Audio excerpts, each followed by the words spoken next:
தமிழ்நாடு அரசே வணக்கம். தமிழ்நாட்டு மக்களே வணக்கம். ஆண்கள் தொல்லை கொடுத்தாங்கன்னு சொல்கிறீங்க, சரிங்களா?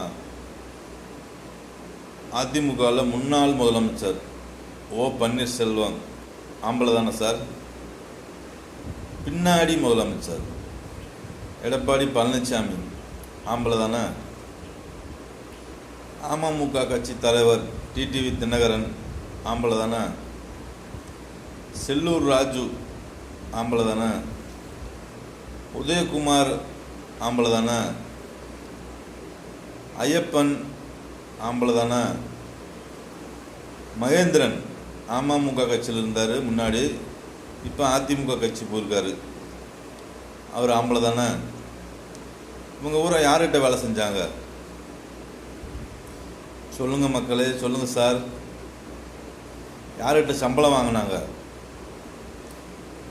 சொல்லுங்கள் மக்களே. இந்த மகேந்திரன் இருக்கார்ல, லாரிக்காரங்களை கூட்டுக்கிட்டே வருவாங்க, அது புது லாரியா? பழைய லாரிட்டு அவங்க வண்டி தூக்கிடும்ல, ஆட்டோ ஸ்டாண்டில் வந்து அப்படி லாரி நம்ம வண்டி இடித்து நம்ம ஆட்டோ ஸ்டாண்டில் நின்று ஒரு ஷூட்டிங் படமே எடுத்து போயிட்டாங்க, சரிங்களா? வேறு இடத்துலலாம் இடிக்க மாட்டாங்களாம். நாங்களே நிற்க முடியாமல் ரோட்டில் கத்திக்கு உட்காந்துருக்கோம் போலீஸ்கிட்ட. அந்த இடத்துல வந்து லாரியை கூட்டுக்கு வந்து லாரியில் லைட்டை அடித்து வண்டியை கொண்டு வந்து ஆட்டோ ஸ்டாண்டில் நிப்பாட்டி ஆட்டோ ஓட விடாமல் கெடுத்து 1 மணி நேரம் பஞ்சாயத்து பண்ணி போட்டார். அடுத்து ஐயப்பன்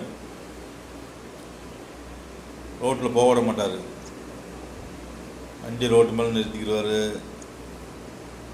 அடுத்து அவங்க மக்கள் கூட்டம் போல் வந்துட்டுருக்குறேன், ஒரு 5-6 வீடு அந்த பக்கம் போக வர்றதில்ல, வர வர்றதில்ல. எம்எல்ஏ வீட்டு முன்னாடியே தண்ணி நிற்கும்.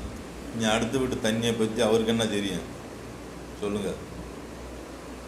வண்டியை கொண்டு வந்து நிறுத்தினா பின்னாடியே காரை கொண்டு வந்து ஏற்றுறது மாதிரி வர்றது, சரிங்களா? ஏற்ற வண்டி தானே? சொல்லுங்கள் சொல்லுங்கள் சார். இவங்களாம் யார்கிட்ட வேலை செஞ்சாங்க? இவங்களாம் ஆம்பளை தானே? ஆண்கள் தொல்லை கொடுத்தாங்க, ஆண்கள் தான் தொல்லை கொடுத்தாங்க. கேட்டதுக்கு பதில் சொல்லுங்கள் பொதுமக்களே. மற்றவங்க இருக்காங்க, அதெல்லாம் தூரமாக இருக்காங்க, அவங்களெல்லாம் பேசக்கூடாது. இவங்கள ஊரை நம்மளை சுற்றினவங்க சொல்லுங்கள் சார். தமிழ்நாடு அரசு சொல்லுங்கள், தமிழ்நாட்டு பொதுமக்கள் சொல்லுங்கள்.